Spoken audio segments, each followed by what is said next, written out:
Hey there! So, in this video, we're going to dive into a problem related to memory ordering in C++.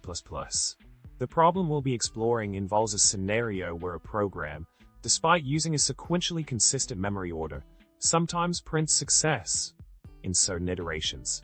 Quite the head-scratcher, isn't it?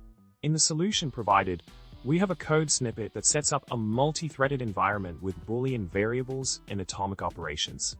The goal is to demonstrate the impact of different memory orders, especially the sequentially consistent memory order, on the synchronization of values between threads.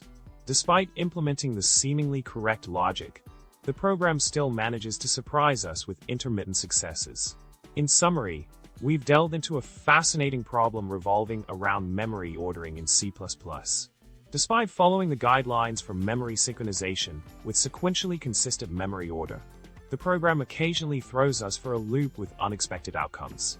If you found this exploration intriguing, make sure to like, subscribe, and leave a comment below. Thanks for watching.